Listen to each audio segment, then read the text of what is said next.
thank you very much for having me. I'm very happy to be here today. I'm also very happy to be moderating this debate, since it's an odd mixture, actually, I think, when you're talking about strategy, because we have 3 entrepreneurs, young startup companies, and then we have one old-timer. Yeah, I can call them that. And I'm going to introduce them one by one and calling them up here. I think we're going to start with ladies first. So joining me on stage, please, Karina Schmitt, come closer.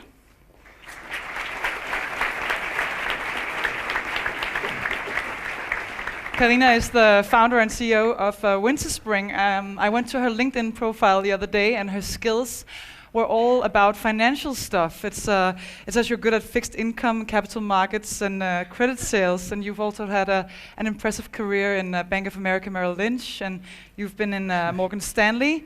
But suddenly, she decided to try something new, so she started a company that makes ice desserts. It's very different from investment banking. Yes. And we'll hear a lot more about that, so thank you, Karina. Also joining us is Mette Lykke. Come on up here. Mette, you're here. Mette is the CEO and co-founder of Endomondo. She actually graduated from Aarhus University in political science, I believe. And she worked for McKinsey & Company, but then suddenly she decided to get off the beaten track. She quit her day job, and she co-founded Endomondo in 2007. They had a rough start because no one would give them capital, but they succeeded, and today Endomondo has 26 million users worldwide, you just told me. I bet some of you use it when you're running and bicycling, and yeah, we all pretty much know it. Thank you, Mette. The gentleman today, let's take the old-timer. Peder Tuborgh, come closer.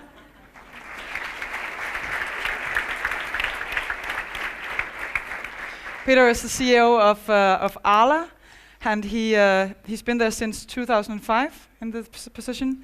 He steered the company through a lot of rough times, most famously the crisis in the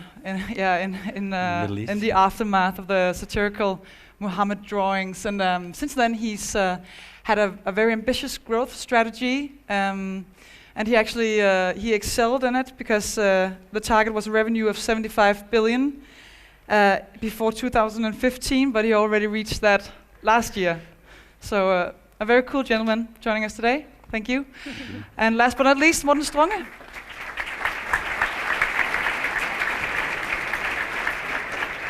Morten, you're here. Morten founded Unphone, which you probably know, the mobile company. It served as a game changer. I just, when I was reading about you, Morten, I read that you initiated a price war that actually cost the industry roughly 2.5 billion Danish kroner. So I guess there's a lot of angry mobile phone CEOs out there when they think about you. But he sold Unphone to TDC in 2011, which made him a millionaire. But he didn't kick back and rest. Instead, he went on, and in 2013 he founded Mofibo, an ebook company. So this is our panel for today, and we'll be doing all of your questions in just a while. To start up, I have one question. Well, actually, I have 2 questions for all of you. The first question is, how do you define strategy? What is strategy to you, and how does it play a role in your company? And I think we should start with you, Karina. Sure. So how do I define strategy? To me, I started up very basic. I had a vision. And that was a point somewhere out there. And my strategy was how to get there. And starting up a business like mine, to do the same quality ice desserts that you get at the best restaurants, I had loads of setbacks. I mean, every day there was a setback. But as long as we kept going, it took 2 years to develop, my route was my strategy. And my strategy was the route to my vision. But did you sit down in the beginning and write down a strategy and decided this is how I'm going to do it? And did you do it in a lot of steps? Or how do you do that? So I worked very much according to whatever came against me on a daily, weekly, monthly basis. So I adjusted my strategy to whatever obstacle I had in front of me. My vision stayed the same. I wanted to bring this product to the market. I started with the Danish market, and that was my vision. And my strategy then changed according to obstacles. One example could be that the production site couldn't deliver the quality I wanted, or I couldn't get the ingredients I wanted. I was in constant competition with the best restaurants for where I bought my ingredients.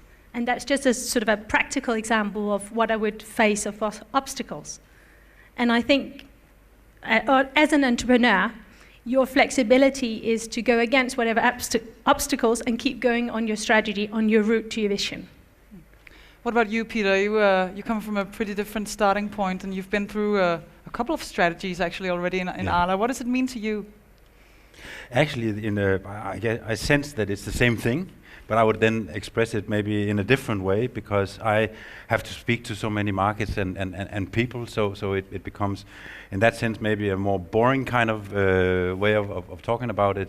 But it basically is the same. It must start with, as I showed this afternoon also, with a mission and a vision, the reason for being, something that you dream about. Yeah. And even a big corporate artists can dream about something, at least I can. And that dream must be somehow ambitious. You want to raise yourself. That could be size-wise, as we have done, but it could also be into an area that you dream of, or an ambition, or a set of competences that you want to acquire. But I think also it has to be demand-driven. Otherwise, it goes nowhere. You won't be able to make money out of it. So there must be a demand out there. You have to understand it. And then I believe that strategy, basically, and that's maybe the corporate side, must be kind of a framework of tasks that you can actually, from the top, drill down into more and more specific actions and things that happen, and projects, and what do I know.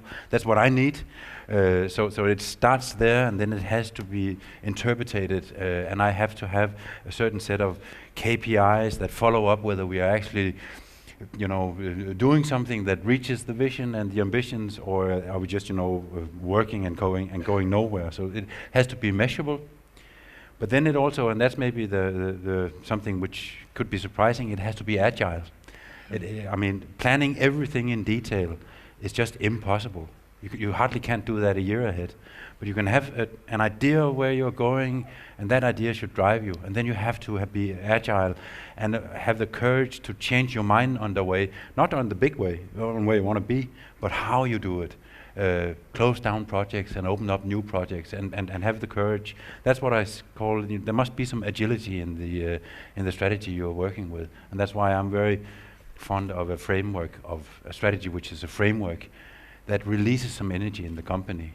And where I can get surprised of solutions to a strategic issue. Do you confess to any, specific strategic designs or theories when you sit down and make your new strategy for the next 3, 4, 5 years? I've for many years worked with something called LOTS, L-O-T-S, which is an idea of how you work process-wise with your strategy. It has no fancy models, but it's just you have to go through a certain set of frequencies, your vision, you have to describe that, know where you are, want to be. You have to be able to describe and analyze where am I then today before you start setting specific targets and think about your organization. So it's more of a process tool so it clicks in my head as, we are here now, so let's discuss this, and then people are jumping ahead of me, and I say, listen, we're not finished with this. We need to understand where we are and not where we're going. We can talk about that later. So it's a process tool, but it's not what you learn. It still sounds very organized, Mette, Lykke. And that's not because it's not valuable. It's just because I'm a simple guy. I just need to govern that process. And then we have people who are just as bright as you are, and they work with all the tools. Mette, Lykke, what about you? And when you started Endomondo, what did you do strategically? Did you sit down and, like Karina, make a blueprint, or what did you do? Yeah, we did. So we didn't have any money at all to put into this when we first started out. So we had to find investors. So we had a very nice business plan. Coming from McKinsey, we had an easy time making very beautiful slides. And we got all the meetings with the VCs, but it was like no money followed those meetings. So we just had to keep on working on our own strategy. And there were a lot of things to consider, because we started a market that didn't really exist. and there were naysayers all over the place. So people would tell us almost on a daily basis that it was way too soon, GPS technology wasn't advanced enough yet, maybe if we came back in 3 years, they would consider it. Or they said, who in their right mind would bring a phone when they go for a run? That was another thing we kept hearing. So we really had to think strategically about it. But then at the end, we just followed our passion, and we just believed that. So you stuck to your initial strategy? Yeah, so I mean, one thing is vision and mission, and those things are kind of easy, and they never change, at least for us. It's been 7 years now. But the strategy changes every year and a half for us. So Morten Strunge, the investment banker, the CEO, and the McKinsey corporate representative, they all have a different take on strategy. You graduated from high school. That's it, education-wise, for you. What did you do when you had to sit down and make a strategy? I think that now we have a framework as well. We understand which drivers should be in our strategy. We spend a lot of time talking about our vision and defining our vision. I think for me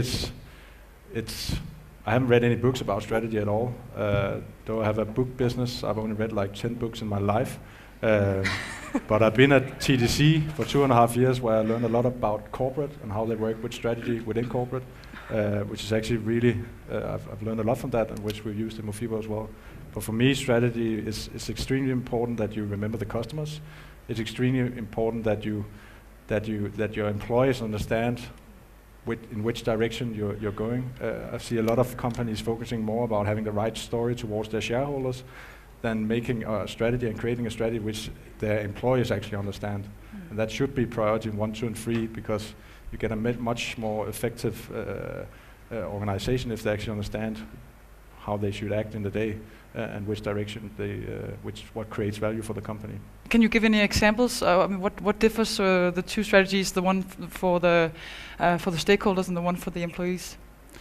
I think we do have a very clear strategy towards the stakeholders, because we are a company, we are spending shitloads of money and are going to invest a lot of money in going into new markets, so we have to raise money at all times. We're actually raising money at the moment. So we have to be very clear in terms of what creates value for the shareholders, and integrate that into our plans as well. If we might have some brilliant idea of where we want to go, but if the shareholders, they don't agree in terms of what creates value, then we won't get the money and we'll close down the project. So we do believe we work a lot with the shareholders, but I believe even more in it's much more important that the employees actually understand, especially when you're a small company. They need to know which direction you're going and why they actually work for you. Then they sit and work all weekend, they sit and work till late at night and so on. And then they work on the right things and not the wrong things. I want to ask you one more question before we turn to the questions from the audience, because you're all here because you've had success with what you're doing and your success stories, but I want to know if you've ever had a failure with your strategy. And I know, Mette and Lykke, we talked about this just before we came down here, and you said, oh yeah, there's been like plenty. So what has that meant for you that you've had some failures? Well, I think the biggest strategic mistake we made was some years ago. We, of course, being a tech startup, we had no clue how to make money. We just wanted a lot of users, and then we thought, we'll figure it out as we go along. But then when we then started thinking about what should the business model be, at some point we went into hardware, which was really not a clever move at all. We're good at software. I think we figured out how to do that okay-ish. But going into hardware for us meant starting an apparel collection. We even started producing heart rate monitors. And it's just a completely different ballgame, and it's super competitive, so it cost a lot of money to go down that path. And it's really, for me, I think the money has been well spent in the sense that I learned a lot, and we are not ever going to get defocused like that again. Is it my microphone being weird? Or? Yeah, I think, yeah. Maybe it is. Maybe it is. So we'll get someone to look at it. Meanwhile, I'll ask you, Peder Tuborgh, you've been in the strategic game a bit longer. Are there any pitfalls regarding strategies? I mean, anything that you can say, don't do that? No. But I have had my chance or my part of failures, not something that I normally advertise. So it's a bit surprising to be here. but let me tell you one story of one of the things that I had on my list in that strategy we had for 5 years since 2008 was to create a big Arla Foods in Poland. It was very important to us to get farmers, to get, it's very close to us and could be dangerous because, they can produce cheap. So we wanted to be part of that. And I never forget, I think it was in 2009, that we sat together on the 22nd of December and I had prepared everything. And the papers were there and we had tons of meetings. And then I got my farmer board together with the farmer board of the opponent. You can say it turned out to be an opponent. And we had Christmas gifts. It was in Copenhagen. It was at Rådhuspladsen. It was wonderful. And halfway through the dinner, ready to sign, the chairman stood up and said, "We are not ready yet." And then it all turned very sour. And one of the reasons that I had forgotten that the owners really were in Poland. They were farmers. They were not ready actually to be part of something that was not Polish. So that was a cultural thing. Actually, all the business people, all the business was right. We were in fully agreement with each other. It was it was fantastic for them actually, but culturally, I had forgotten to understand them. That's a once in a lifetime. I will never do that again. So we packed together. We didn't have the risalamande. We went home. Damn, actually. What about you, Karina? Any epic fails in Winterspring's beginning? Well, my company is still very young, but I thought I'd share with you today this absolutely humiliating situation I had 6 months ago, which was we are very close to the end of our product development. In fact, I could bring samples to this presentation, which was with a very large capital fund, an equity fund, and I was looking for an investor. And I came in, I made the call, they took me in. All the senior partners there was present, and as you know now, my background is banking, so I'm used to these sort of meetings. And I had a great presentation with me, including ice desserts of a certain standard. And I did the presentation. At the end, the guy who was the most senior, he put down his pen and he said, "Karina, it's not going to work. Why don't you come and work for us and give that up?"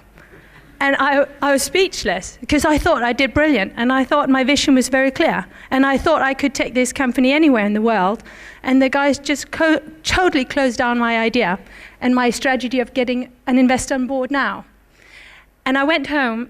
By then I financed everything up to that point, and I said to my husband, "That's it, I'm going to be stupid now, but I'm going to be ruthless. I'm going to invest. I'm going to go all in. This is my company and I believe in it."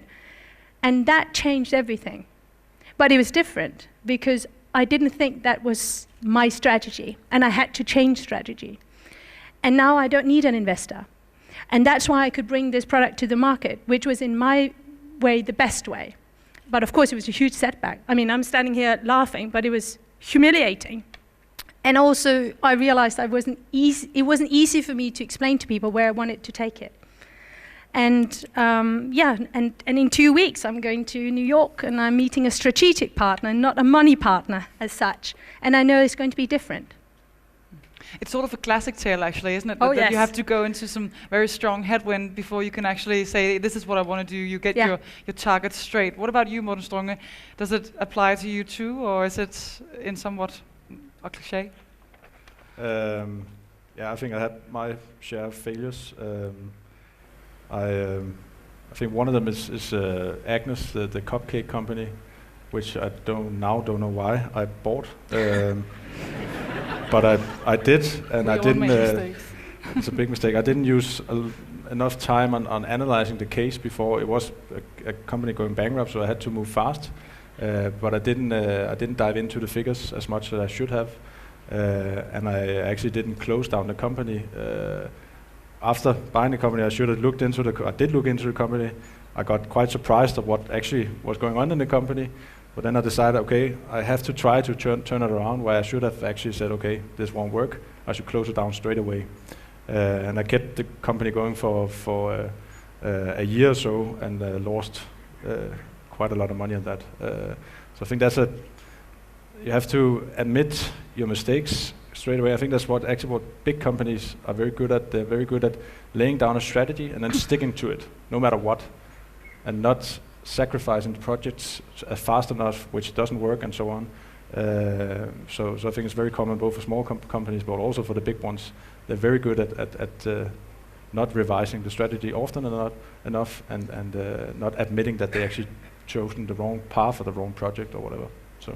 But has it scared you off from investing in branches or categories that you don't necessarily know anything about? I think I shouldn't go into physical stores and into beverages and so on. I've had a cupcake company which went bankrupt, and I had a beer company. So I think I'll stick to something with subscriptions and online based. But apart from that, I'm still very happy to invest and to go out into new ventures.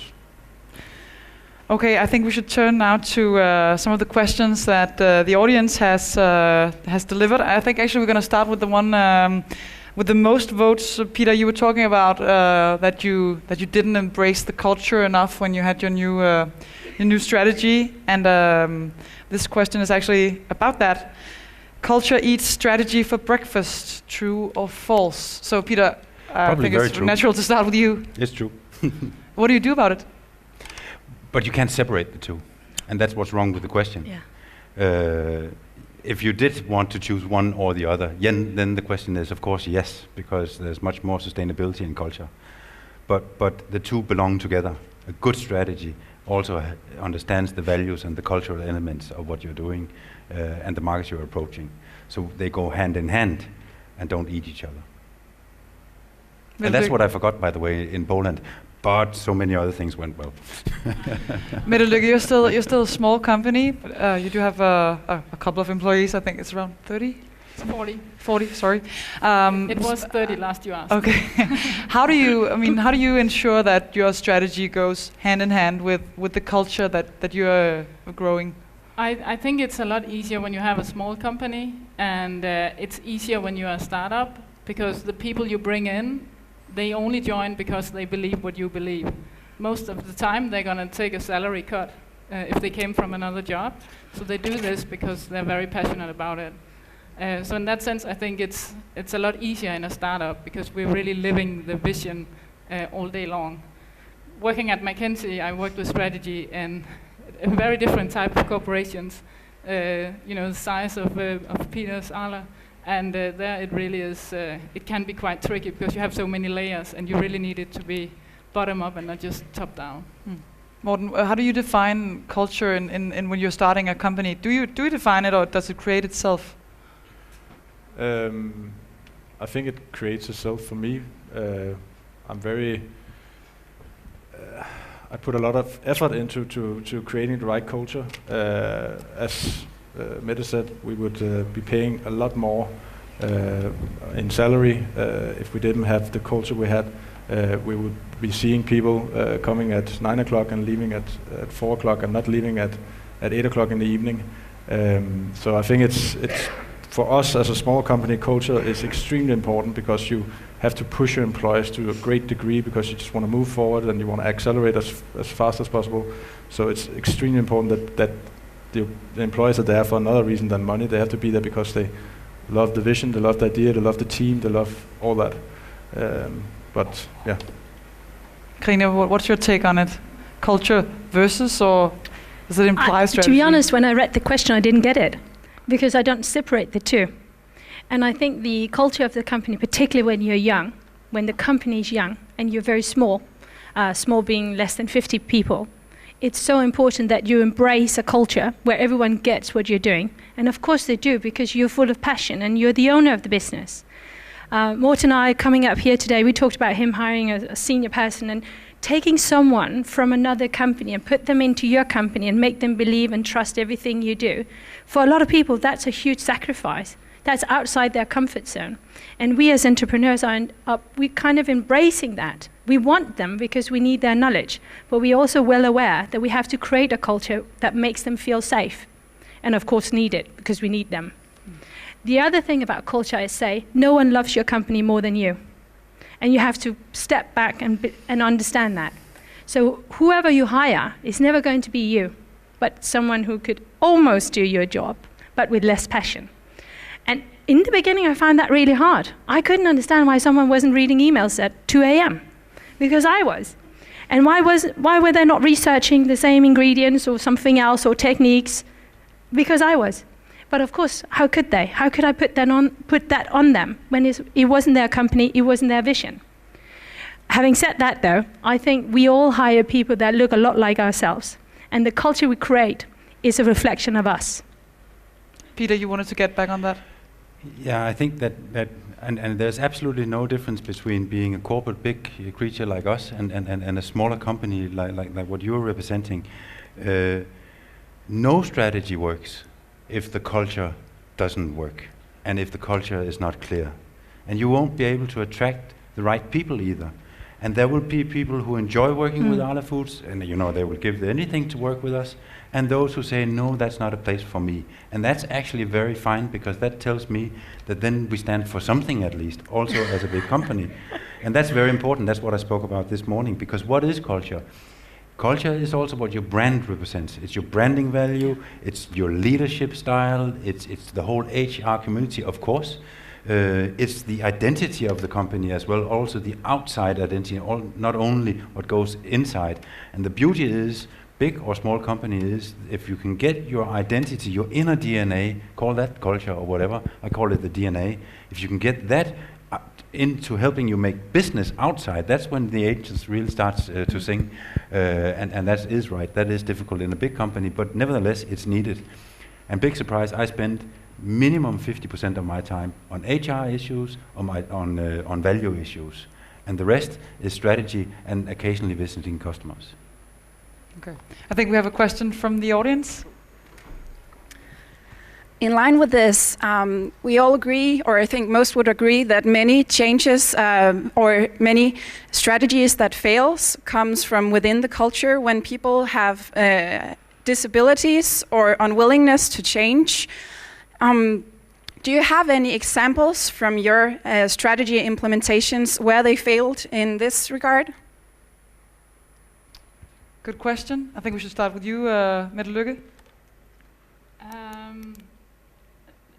I don't think we've had any examples of the strategy failing because of the culture. We've had examples of the strategy failing because of leadership and bad strategy. So I don't think we have in terms of the culture. But we have been through a couple of years ago, 2.5 years ago, we were in a position where we were running out of cash a little bit too quickly for my taste, and we had to cut quite a bit of cost. So we had to let go of a third of our team, basically, at that time. And that was really tough. Of course, it's tough to let people go, but it was especially tough to build up the team spirit afterwards. With 2/3 left and a lot more people left voluntarily, because there's nothing easier than for an engineer to get a new job. I mean, they can always start on Monday somewhere else. So that was really tough.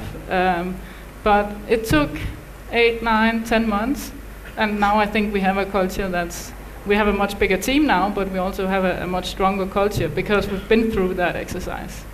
Karina, you say that your work is easier because you're a startup company, which means the culture is stronger. What do you do to ensure that the culture remains strong? I mean, in the future, so that you don't have failures because you don't have an alignment between the two? I think one important thing that I learned from banking was that you share the ins and outs of what's going on.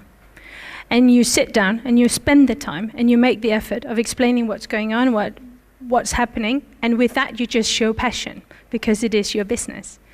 And you share the idea of where you want to take it next, what markets you're looking at. You also plant seeds for your employees to grow with you, take responsibility, find new products that wherever they exist. I have an employee who came to me not long ago and said, look, this is happening in Norway. We've got to look at this. It's not far from where we are doing and so on. And I didn't ask him to do that, but I could tell he was just out of passion. He investigated it himself. He found it somewhere, and it made sense to him that we had a chat about it. And I think by being honest and showing who you are and where you're coming from in good and bad ways, you are kind of feeding into that culture you're trying to built. The other thing I say is that no matter what level and no matter what you do, you have to share that. It doesn't matter if someone is senior or junior, you share. And the culture is important as much for the senior person as the junior person. Peter, you have thousands of employees. I guess you can't sit down and be sure they all share the same culture. No, and I'm actually coming back to the question down there because I think that I have something that inspired me from the world I come from Arla Foods. Arla Foods, the foundation of the Arla Foods that you know today was created in the year 2000 through the 90s, mergers in Denmark. That was when we were known, probably still are, but in an unnice way as the giant. And then there was a merger between the big Danish company and an almost as big company in Sweden. That's the foundation of Arla Foods that we know today. And at that time, management, and I was actually part of it, not the CEO, but I was part of the management at a slightly lower level. We were very occupied on, hard synergies. There was a ton of, don't say to anybody, but there was a ton of money to be made in hard synergies, really getting efficiency out of the company, all that thing which is as far away from culture as you can get, or branding, but really getting, the inner synergies right. And a lot of money, and we should work on that. But we actually, for a period, forgot 2-3 years, or didn't have time to, you can say, to actually get together and say, this company, which has been built very rapidly of different cultures, what is actually the inner DNA of it?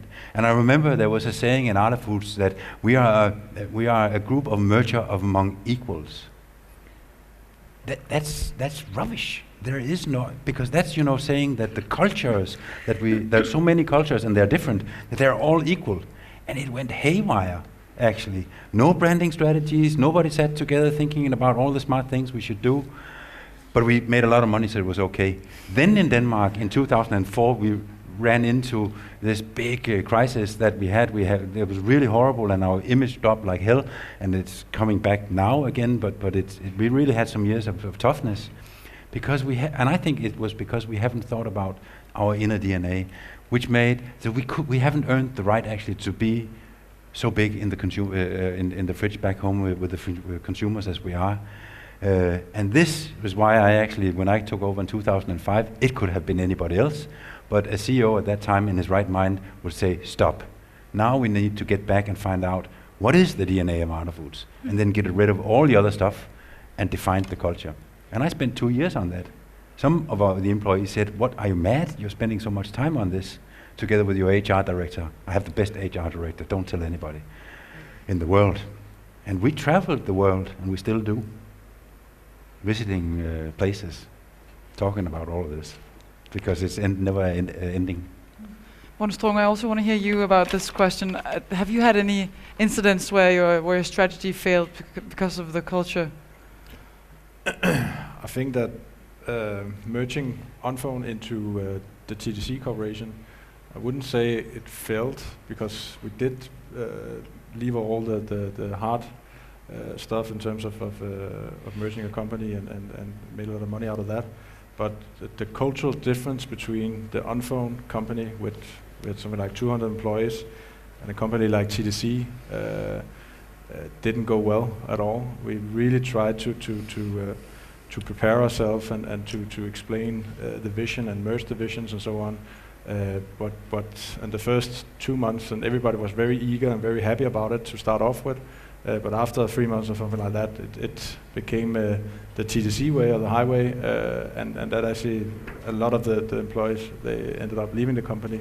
But isn't that sort of natural? I mean, when you merge into a big company, I wouldn't say that it's a failure, because we expected something like that to happen, because it's totally different companies. It was a small company built in extreme values and very driven by me as a person, and coming into a big company with 8,000 employees, where you run the company in another way, it has to have some consequences, and those people and those profiles of employees, they don't see themselves in a role like that, and won't ever see them. So it's a natural thing, but I think we could have been a little better, a lot. I think we should take another question from the audience. It's a lot about ducks and horses. I don't know if my management lingo is getting a bit tired. I'm not sure if it's actually a saying. Strategy-wise, would you rather fight one horse-sized duck or 100 dog-sized horses, and how would you do it? I'm going to translate this into, would you rather meet one very big challenge or a lot of small ones in your strategic work? So, Karina, what do you say? Whoa, I don't know. I guess you get hit by both. Truth is, you get hit by both, particularly if you're ambitious, and we all are. That's why we're here, right? I think if you do a globalization, if you take your company global, you'll face this. And would I rather be hit by, I don't know. I think you have to keep your company on its feet. You have to be really ready to maneuver in whatever reality throws at you, whatever market you're going to entrance. I don't know what else to say, really. I mean, the truth is, when you're small, you can really adapt very quickly, as much as you can with the cash you have. And as much as you like to be a sort of a flexible, there is also some things that are just not possible. For example, I'm thinking of taking my company. I already have a deal with by Norway, and I'm thinking of doing Sweden. That should be a no-brainer. But in fact, it showed me that it's not. And I'm taking a step back from that and maybe let that happen next year or year after. And there's loads of reasons for that, but I think I'm going to be hit by one horse and a lot of ducks. Neither sounds very nice. Peder, I'm going to ask you, the crisis related to the satirical Muhammad drawings, I mean, I would call that one huge horse-sized duck. What was worse, getting hit by that or everyday smaller problems? Definitely the big elephant-sized duck. I don't understand the question actually, but I think I understand it. but yeah, it's that was horrible actually. Kept me quite awake for some nights over half a year period. But in terms of competition, if that's what's meant, I think, you know, the tough competition that we have, and I think that's very important that you as a company define your competition. Who's actually my competitor? What market am I in? So that's something that you've read in the book, I'm sure. But and I know that the toughest of our peers, that's the Nestlé, the Unilever, some of the really big elephants that we are out with. They can hurt us and damage us, and some of the dreams that we have, they can block that. But to be honest, I enjoy every day when some of our employees, for example in Denmark, say, "Oh, we have a tough competition with Tise. They just made this and that," and I said, "Excellent. Let them bite you again, so that to keep you alive." So that's the small duck, and I love those because they keep us alive, and then they actually inspire us. The big other elephants, that's a nasty game on the savannah. If we look at it as a competition view, Morten, you've been the smaller challenger to a big business. What did you take from that you can use? I just want one comment to that. Didn't Arla also build a more liking? Didn't they get more sympathy within the markets you're in, the home markets, Denmark, Sweden, and so on, during the Muhammad crisis? So they actually increased your brand liking in those markets. In some, yes, and in others not. Actually, we had some problems in Denmark because Denmark was divided in two. So it was like, you know, having two hearing program 3 and program 1 in at the same time, and we couldn't separate it. So we were loved by some and hated by others. And outside of Denmark, they just didn't understand anything. But the brand then became quite famous in these markets, and by that we grew. But we lost in Middle East for some years, I have to admit. Yeah, I wanted to know about being the small challenger. What did that teach you? And coming into a big corporation, or just, I mean, challenging the market. I mean, you were the Trojan horse of the mobile market, I guess. I think what I've learned is that a lot of the big corporations, they say that they are customer-centric and focused on the customer, but for real they're not. They don't know much about their customers, and they don't really care about their customers. So I think being a small player, of course, you're faster, you can move faster, you don't have anything to cannibalize and so on. All you create is new revenue and so on. But I think there's always an opening in a lot of the big markets in terms of taking the customer side and creating and really thinking of the customers and prioritizing him, number 1, 2, and 3. So that's what I've learned also from being within a big company. very seldom it's actually customer first. But is it possible to keep that strict view on your customers when you grow and you get larger and you end up being the size of Arla? I think it's hard. I think what I've learned, I was with TDC a year longer than I had to. So it was free will. It was because I actually learned a lot from being with TDC. I love the job. I have a really good network there, and I talk with them like every month or so. And it's a really good company, a healthy company, and so on. But I think what I learned is that. Question again. Well, what did you? Well, can you keep the view on strictly on your customers as you grow and get bigger? I mean, it's pretty easy for you to say when you're a small company. The problem is, but when you get bigger, for example, by being in a company which is on the stock, they tend to focus on the next quarter, and that means just decisions you take are quite short-minded. Where if you have a startup, of course you have to focus on your shareholders, but you tend to you take the right decisions on the longer run as well. That's a huge difference. But at some points when you become big enough and your shareholders have a big enough vote, then you will take decisions where it hits your customers. In Onfone we earned a lot of money by putting small fees on top.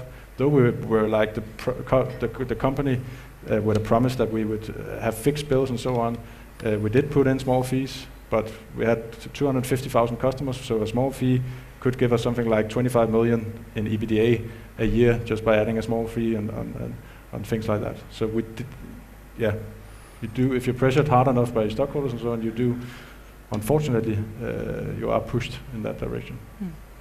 Mette, do you have any take on the ducks and the horses? I will keep away from the analogy, but I think it's true that you always have both small, medium, and big challenges.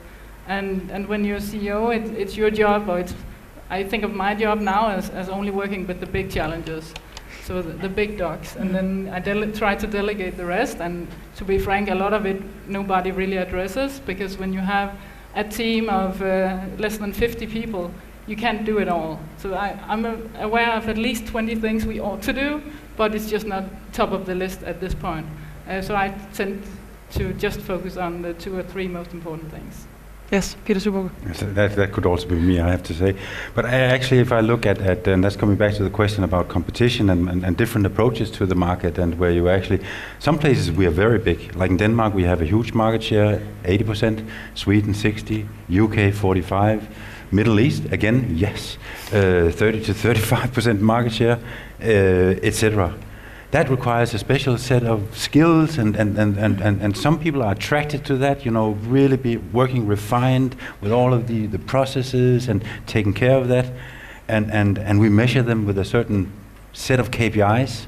You have to be very close on that, and big businesses.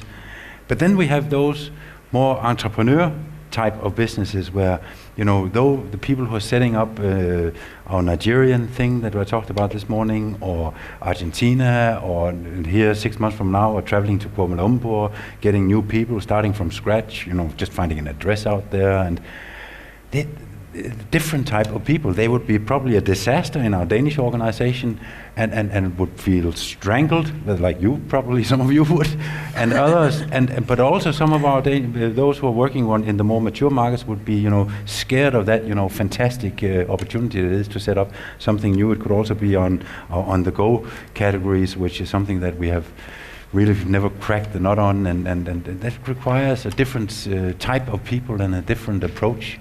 And I think that the 3 of you represent that different approach. But we actually have that inside Arla Foods as well. And I just have to make sure that I don't ride the horse in the same way, actually. Okay, let's move on. I think we should stay on what's inside of you. I'm gonna go to this question. You need to have psychopathic characteristics in order to be a CEO. True or false? I'm very anxious to hear you answer this one. Karina, let's start with you. Oh no, no, definitely not. I mean, today when I did my talk, I emphasize on why it is so important to be an inspirational leader and inspire others, and why you should choose a leader who inspire you. And no, I don't believe that at all. I don't know why anyone would write that, because that kind of goes against all normal thinking, I guess. Well, I guess in some ways you have to be closer to yourself if you're a CEO. You have to take tough decisions. Sometimes you have to fire a lot of people. It's not about being close to yourself. It's about being realistic and assess and not being afraid of. You're not making friends by the decisions you're going to make, but that's okay. That's not why you're there. And I think that's really what it is. I also think that as a CEO, you take huge responsibility, and you have to be someone who likes that. And you have to be someone who leaves the door at night, and you go home and you don't leave the office mentally. And that's a huge part of being a CEO as well. It was when I was an MD at Bank of America. I often checked the markets, even I was closed down out of my office. And of course, I did that, in fact, all the time. But I guess, Mette, Lykke, for example, I mean, not everyone goes and starts their own company like you did, for example. You must have some different traits than the rest of us, so to speak. I mean, what is it that differ you from the rest? Well, I probably do to some extent, but I think when we talk about being a leader, it doesn't really matter if it's in your own startup or if it's at Arla or somewhere else. People need to respect you on two different levels. Yeah. So professionally, they need to think, that you know what you're doing, so you make the right decisions and you're good at what you do. But then I think just as important is the personal level. If people think you're a dick, they're not going to work for you. They're not going to want to. And if you want real good talent, they can choose, so they can go somewhere else. If you really are a psychopath, I don't think you'll get very far with talented people. Peder, Tuborgh, what do you say? I actually think that I understand where it comes from, and there's no such thing in my book as psychopath characteristics. You're either a bloody psychopath or not. That's it. It's 1 or 0. Nothing. The question is, are you or are you not, Peder? No, no, because then I wouldn't be standing here. I can tell you that. But I think where it comes from is some studies. Some of you might have known this better than me, but I read that many years ago, that amongst leaders, not only CEOs, but managers, there's a larger proportion of psychopaths. That's how it is. I think was it 10% or something like that?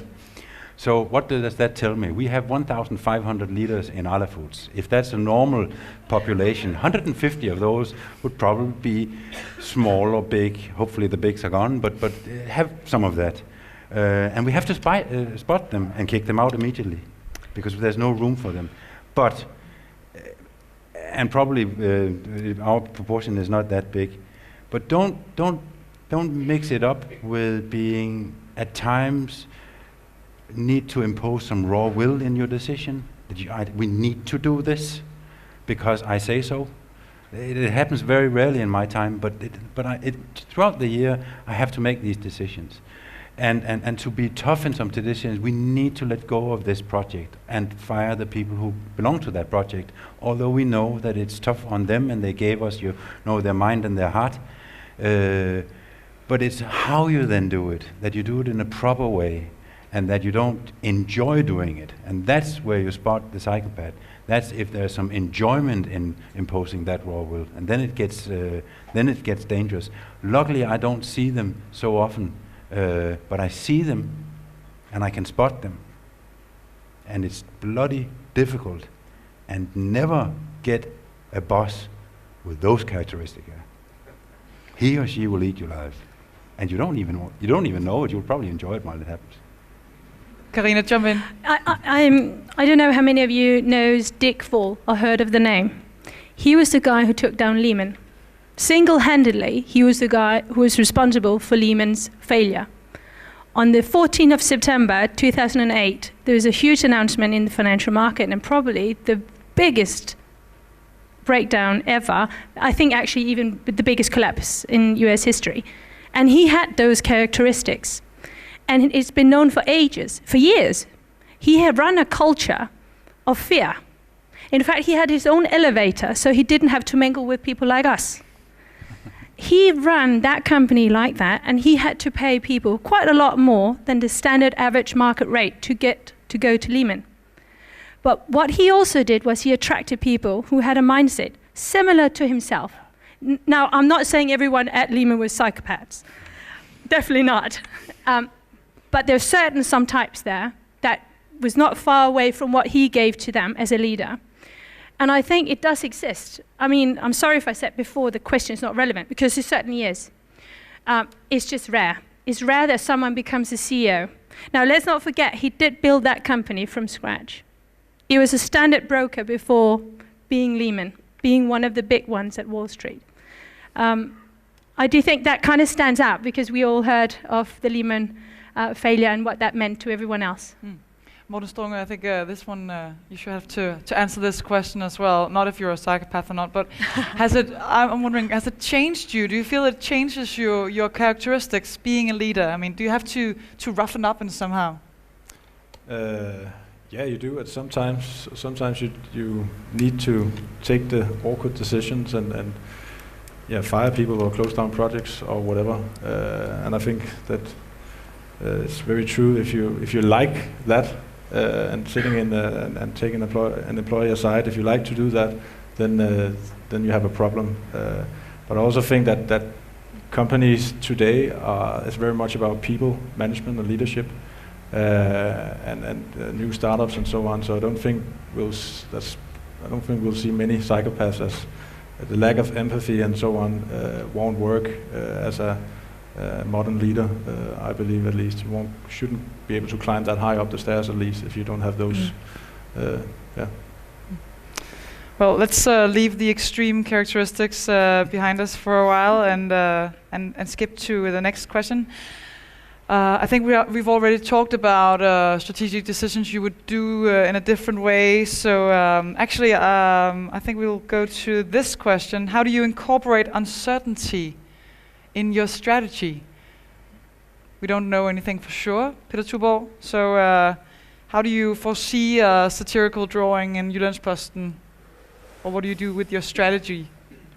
I think there are different ways that one could answer that question.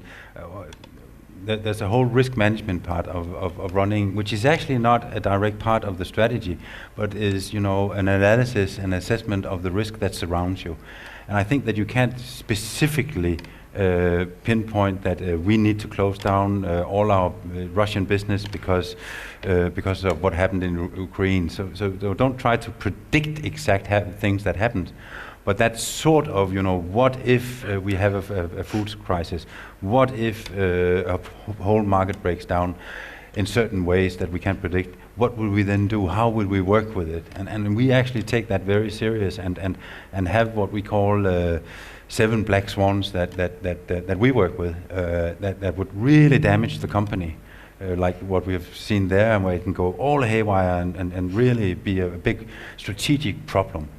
That's the kind of thing that interests me quite a bit. But you can't predict exact what happens, but the kind of thing, a food scandal, that somebody dies from our products because somewhere we didn't get it. What will then happen? How do we handle it? Who handles it? And is it escalated to me or not? That's very precisely described in Arla Foods. And we took a lot of learnings from the Middle East crisis, from that, where we did it more by intuition. Suddenly I was there on the same day, so that was fantastic. So let's take it from there. But we have actually written it down, these procedures, afterwards, because we know of everybody actually, we know that every year has its crisis. Morten Strunge, you've made a startup business, you sold it, now you've made a new one. How do you calculate uncertainty when you're working strategically with Mofibo? I think there's a lot of uncertainty in our strategy. We're building a new market. When we entered the market in Denmark, 3% of the Danes were reading e-books. Luckily today is something like 20%. So I think what you have to is to make a clear plan of where you want to go, but be very agile on the way. And I think you can de-risk uncertainty by revising your strategy during this process frequently, so it doesn't strike you. I think a lot of it, of course, sometimes it can strike you straight away and you couldn't calculate with it, but I think you can de-risk the case a lot by revising your strategy more often and yeah. Do you do it systematically? Do you have a meeting every half year where you say, now let's review our strategy and look at how the market is evolving? How do you do it? I think we have the vision of the company, and then we have very much the strategy but also, and then we've drilled it down as he said as well in terms of Arla, into specific initiatives and must-win battles. Actually, we learned that from TDC. So in every business line, saying what is it exactly the next 3 months, 6 months, and 12 months you need to reach your targets. And then of course we have KPIs, which we have received daily, where we measure these targets and where we're going and so on. And then every 3 months we follow up on our must-win battles to make sure that the ones which we lay down for the next 12 months, that they should still be the same. And during that process, which we do every 3 months, then we find a lot of new ways and uncertainties as well, and uncover them. So we do have a process for it. I think that's very healthy. That's what I learned from TDC, to be very structured in terms of with must-win battles and revising your strategy often and so on.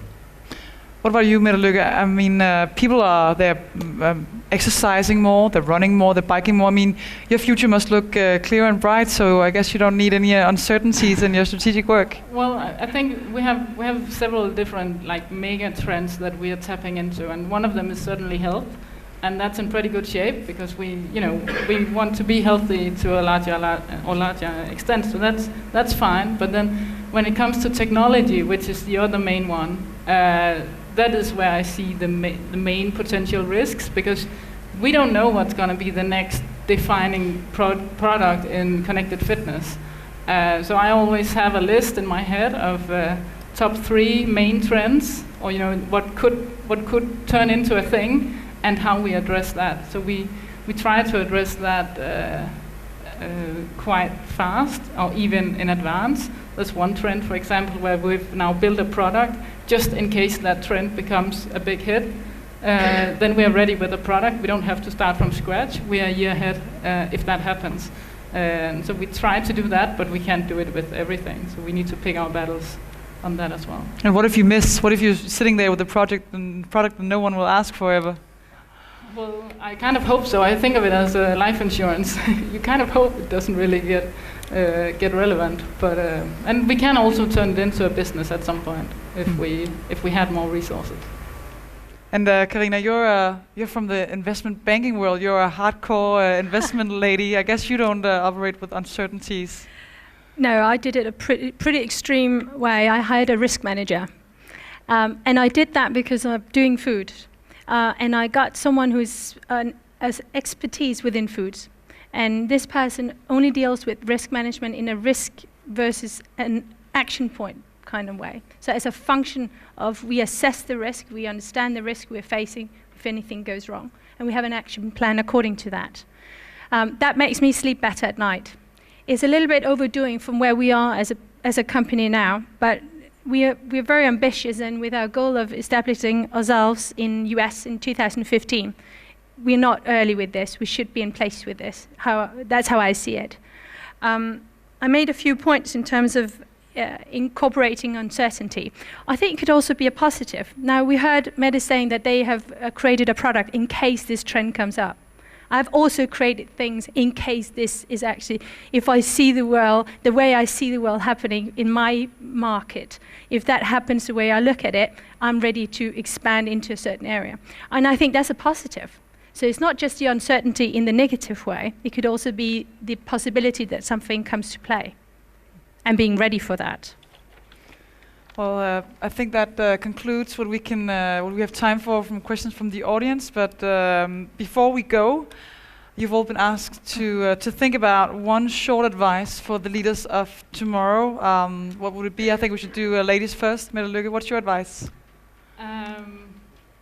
Well, I have two. I'm sorry. I'll make them short. The first one is just follow your passion wherever it takes you. Just do that.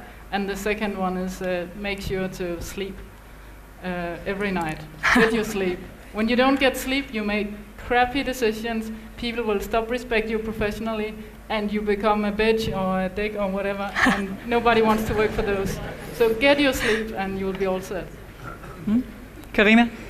I say one thing. If you're not prepared to be wrong, and if you're not prepared to make mistakes, you'll never be original. And coming from that, take the risk, take the risk all the way and a little bit more. Because chances are you convince someone on the way to go with you. And that's where big things happen. Peder Tuborgh, I guess you get all your sleep every night, but what's your advice? I have a 1-year-old daughter, so I don't get all my sleep. Find your inner drive, your passion, the same thing. Stay focused on what you do. I've seen so many dreaming about the future and a better career than what they have today, and then you'll never get anything. Deliver results, it sounds boring, but sometimes I see people forgetting that. Belongs to the stay focused part. Choose your boss with care, not because you necessarily can be a psychopath. There are not so many of those, luckily enough. But some bosses can actually help you through your career. They'll make sure to spot you before you know that you're a talent yourself and bring you along and give you other opportunities. And some you are very protective and keep you, in that bottle so nobody discovers that you are good. And then, as I said this morning, really make sure that you, one way or the other, get some international experience and don't be afraid to go out there and travel out there and see the world. And it's not Gran Canaria I'm talking about. Morten? From my point of view, I think it's important to be extremely ambitious. I see a lot of people who talk about their ideas and plan and so on, but don't execute and don't just go do it. So a little less talk and a little more walk, I think, is extremely important. I think it's healthy to be ambitious, and I think it's important that you set your targets, but at the same time be very honest and humble. I think you get a lot further by remembering that as well. So, yeah. Thank you. I think that's excellent advice.